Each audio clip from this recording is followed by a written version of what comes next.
Film थी commando, साल था 1988, जिसमें मशहूर हीरो मथन चक्रवर्ती और मंडाकिनी की फिल्मी जोड़ी बहुत मकबूल हुई। ये एक मजबूत एक्शन ड्रामा फिल्म है जिसमें तरबियत याफ्ता हीरो अपने खानदान की तबाही, शरारती किरदारों और बड़ी सियासी साजिश का मुकाबला करता है। जी हाँ, मथन चक्रवर्ती, जिनका फिल्मी नाम था इस फिल्म में चंद्र। उनके वालिद एक पुलिस इंस्पेक्टर होते हैं जो एक वजीर को बचाते हुए, यही वाकया चंद्र के नसीब का आगाज होता है। उस दर्दनाक वाक़े से उनकी जो वालिदा है वो ज़हनी मरीज़ा हो जाती है। ज़ाहिर है बहुत बड़ा सदमा होता है।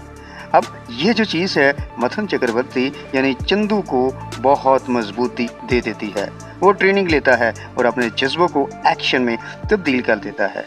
उनकी वालिदा की ये हालत होती है कि वो अपने बेटे को पहचानने में मसला महसूस करती है, लेकिन आखिरकार वो अपनी कुव्वत इदराक वापस पा लेती है और वो अपने बेटे को पहचान लेती है।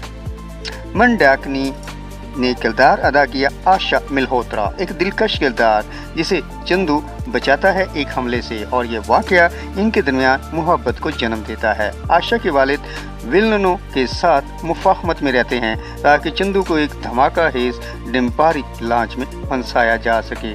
इसी दौरान चंदू अहम साजिश का राज भी सुन लेता है। विलन और साजिश और अंजाम क्या होता है? शक्ति कपूर, अमरीश पुरी और डैनी डेंजोगपा, ये बड़े मशहूर विलन थे। अमरीश पुरी, डैनी डेंजोगपा, शक्ति कपूर, ये तीन बड़े विलन हैं। इन्होंने चंदू के वालिद को मारा, वजारत पर हमला करने की साजिश में मसरूफ थे। चंदू इन्हें एक एक करके ख़त्म करता है और आखिरकार साजिश को नाकाम बना देता है। चंदू का यकीन और मेहनत इनके वालिद की यादों को आखिर में जिंदा करता है। वो अपनी माँ के जरिए काबिल कबूल हो जाता है। आखिर में उसकी वालिदा अपना ज़हनी तवाज़ुन वापस पा लेती हैं और बेटे को पहचान लेती है और आशा को बहू के तौर पर कबूल कर लेती है। चंदू मथन चक्रवर्ती, इन्होंने हीरो का किरदार अदा किया और उनका मकसद था अपने वालिद के कत्ल का बदला लेना और अपनी वालिदा का ख्याल रखना और विलन का मुकाबला करना। उनकी वालिदा जो है ज़हनी इमराज का शिकार हैं इस फिल्म में, लेकिन आखिर में शिफायाबी उसे मिल जाती है। मंडाकिनी, आशा, मोहब्बत और इंसानी सपोर्ट का ज़रिया चंदू के लिए जज्बा और अमन का निशान होती है और उसके शाना बशाना उस जीत में शामिल होती है। आशा के जो वालिद हैं चंदू के रास्ते में रुकावट बनते हैं, लेकिन आखिर में वो उस रिश्ते को तस्लीम कर लेते हैं और एहतराम करते हैं। विलन के मरकज़ी दुश्मन जो हैं साजिशें करते हैं, धमाके करते हैं और एक्शन के लिए मुहर्रक बनते हैं।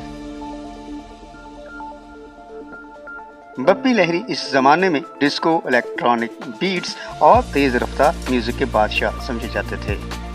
उस कमांडो फिल्म 1988 के गाने उस दौर के हिसाब से काफ़ी जदीद, पुरजोश और थोड़े वेस्टर्न टच वाले थे, खासतौर पर क्योंकि इसमें बप्पी लहरी की म्यूज़िक डायरेक्शन थी। बप्पी लहरी उस ज़माने में डिस्को, इलेक्ट्रॉनिक बीट्स और तेज़ रफ्तार म्यूज़िक के बादशाह समझे जाते थे और इसीलिए फिल्म के गाने आम रवायती हिंदी गानों से ज़्यादा जदीद और कूल महसूस होते थे। गानों में जिद्दत के चंद पहलू डिस्को और इलेक्ट्रॉनिक बीट्स थी। इस फिल्म में म्यूज़िक में synthesisers, drum machine, electronic sound effects इस्तेमाल हुए जो उस वक्त बहुत नया तजर्बा था और सामईन के लिए भी ये बहुत दिलकश था।